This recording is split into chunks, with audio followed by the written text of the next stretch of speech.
Do you know that fire represents God's presence and power? So back in Bible times, God had instructed the priests, Leviticus 6:13, the fire shall ever be burning upon the altar, it shall never go out. Because the altar was a central place for offering sacrifices to God. Now God is a consuming fire. So whenever there is a sacrifice with which he is pleased, then he would come down and the manifestation would take place through the fire. So he would ask of them that by using wood, they would keep the fire burning. Now, of course, Christ came, the veil of the temple was torn. We don't need priests anymore. At this point, we have been made priests unto God. So each man can go for themselves. Thanks be to God. Thanks for the blood of Jesus, right? So now sacrifice looks different, but fire remains because fire still symbolizes the presence and the power of God in our lives. So in God giving the instruction at that time that the fire that's on the altar, it should keep on burning. It applies to us today because what we have to understand, when God says that he's a consuming fire, he is saying that as a fire, he's able to break through, dismantle, destroy. So fire alters and fire changes. Fire brings transformation. If you want to change anything, let fire pass through it. Fire is a very powerful element. And so God is saying to us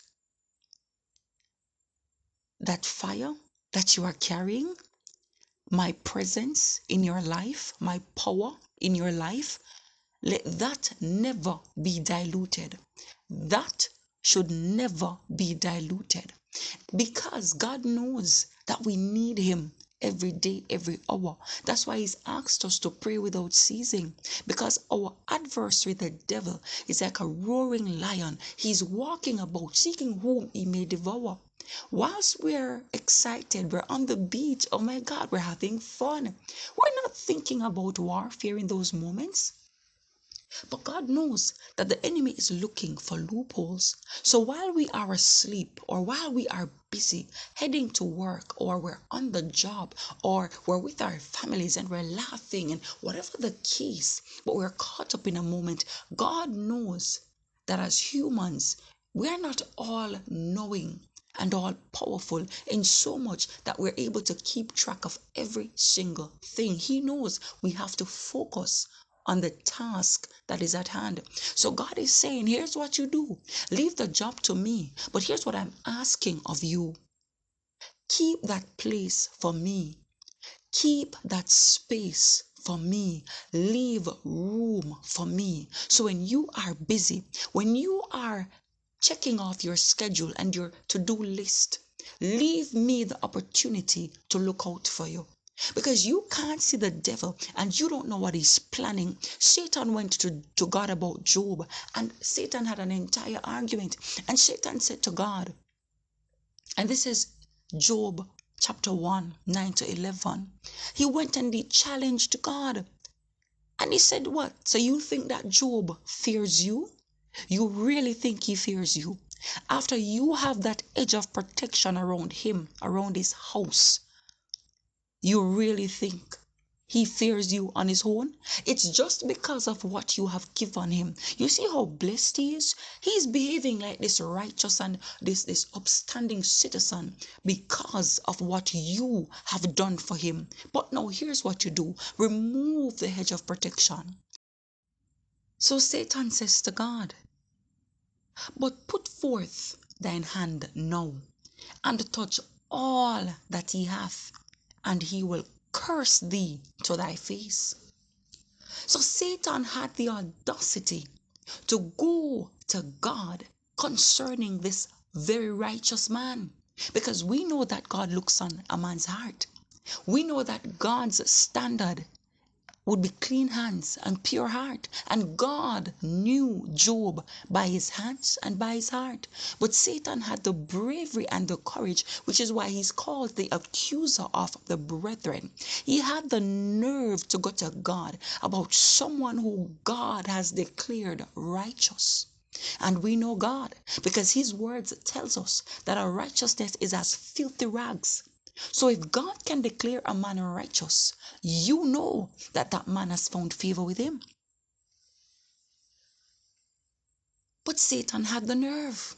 And Satan went to God about this.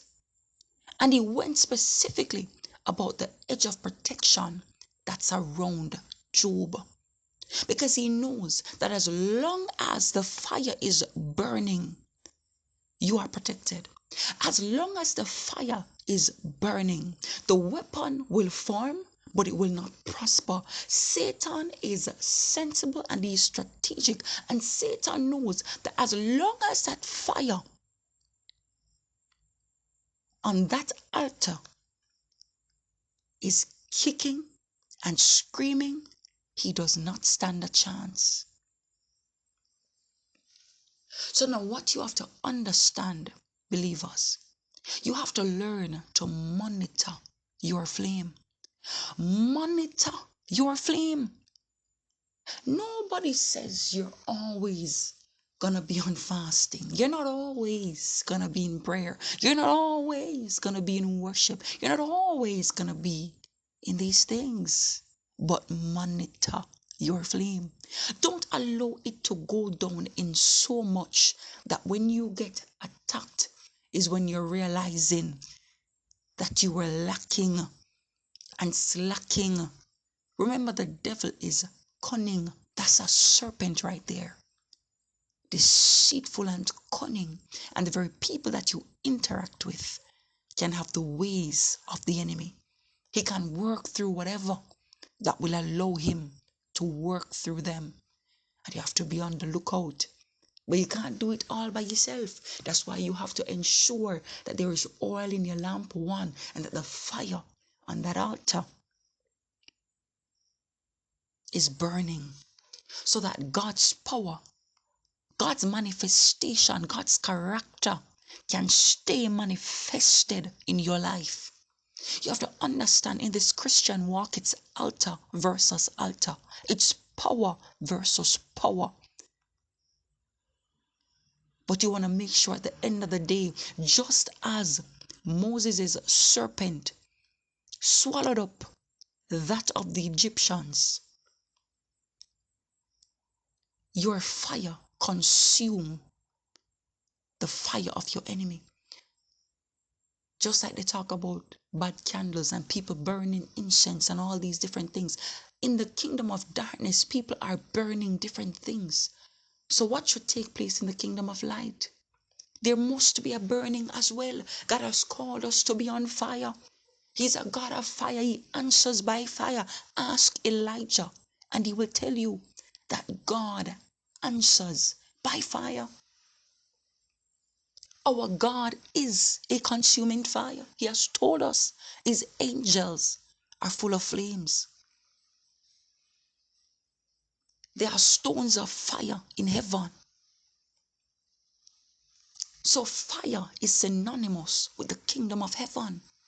We have to stay burning. We have to monitor our flame because we have to maintain our oil. And sometimes when there is a dip in your provision or a dip in your prior life, it might be an indication that you're under attack. It might, not because I have what I want, means that all is good and golden. So when I say walk around with God, I'm saying, he says walk in the spirit so you will not fulfill the lust of the flesh. That's what I'm hinting at. Stay in the spirit. That's the easiest way to monitor your flame and to maintain your fuel.